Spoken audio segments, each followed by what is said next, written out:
এরকম। তো এই পরিস্থিতির মধ্যে যে বিষয়টি তৈরি হয়েছে সেটি হলো, তো পাকিস্তান তার নিরাপত্তার জন্য এবার ইরানকে বন্ধু বানাচ্ছে এবং ইরান তার নিরাপত্তার প্রশ্নে পাকিস্তানকে বন্ধু বানাচ্ছে। পাশাপাশি তুরস্ক পুরো বিষয়টাকে মধ্যস্থতা করবে। অর্থাৎ তুরস্ক, পাকিস্তান, আজারবাইজান এরা সবসময় বন্ধু। আপনারা জানেন যে এই তিনটি দেশের যে কোনো একটি দেশে আক্রমণ হলে এরা একজোট হয়ে যায়।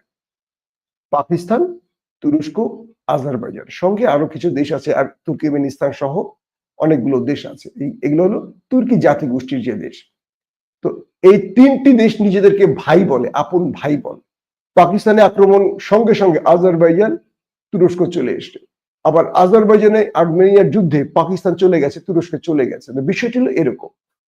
তো বলা হয় পাকিস্তানের পারমাণবিক এই বোমাগুলো যেন তুরস্কেরই, অর্থাৎ তুরস্ক কখনো আক্রান্ত হলে পাকিস্তান তাদেরকে গোপনীয়তার প্রকাশ্যে পারমাণবিক সহযোগিতা করবে, এটিও অনেক সময় বলা হয়।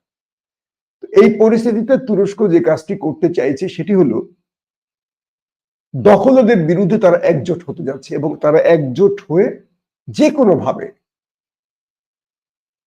তারা একটা সামরিক শক্তি, সেটা প্রকাশ্যে হোক আর নেপথ্যে হোক, তৈরি করতে যাচ্ছে। কারণ দখলদারদের সাথে যে কোনো সময় তুরস্কের একটা বড় লড়াই বেঁধে যেতে পারে, এটিও আশঙ্কা আছে।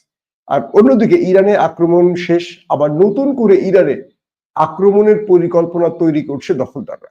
তো এই ব্যাপারে ইরানও এই দুটো দেশের সহযোগিতা